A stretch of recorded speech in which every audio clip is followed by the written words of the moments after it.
So ayun, dahil birthday ng anak ko ngayon, 1 year old, nagpagawa tayo ng tarpaulin. Pero kakaiba ang ginawa kong tarpaulin, guys. Alam niyo kung bakit or paano? Kasi alam niyo na, pag may birthday, okasyon, birthday, christening, bunyag, or kasalan, siyempre may tarpaulin yan. Pero ginagawa ko, iniba ko kasi yung karakter na gamit ko sa anak ko. Imbis na magamit ako ng mga enemies, hindi enemies ang ginagamit ko. Ang ginagamit ko, pakikita ko sa inyo mamaya. Maso-surprise kayo. Kakaiba to, guys. At sana kung kayo makapanood ng video ko, please like, share, and follow nyo na rin yung aking Facebook page. So yun, guys, pakikita ko sa inyo ngayon. Ang tarpaulin na pinagawa ko. Yan. Saran.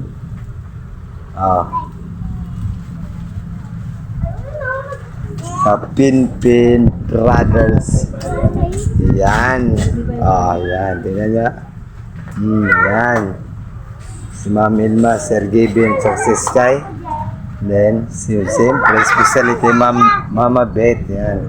Sir Gavin, si Kelsey, si Allen, Sir Gavin.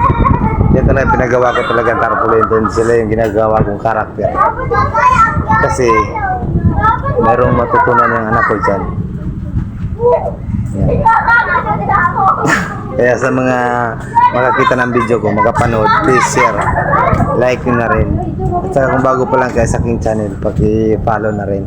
Yan. Pinpin Brothers. Yan. Yan, oh. Yan. So, Pinpin Brothers yan. Mga pare ko, tingnan nyo. Angas, diba? Yan.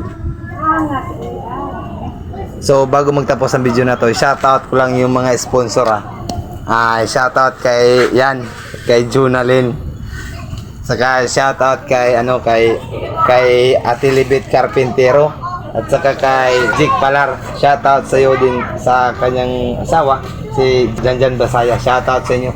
At saka kay kay Ate Alma Kapara, shoutout. Yan ang mga sponsor.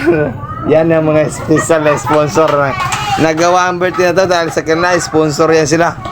Kaya shoutout sa inyong lahat. Yan. Wala akong masabi. Totoo lang. Wala akong masabi. Lalo na kay Ate Libet. Libet Carpintero. Siya nagluto yan. Lahat yan. Yan.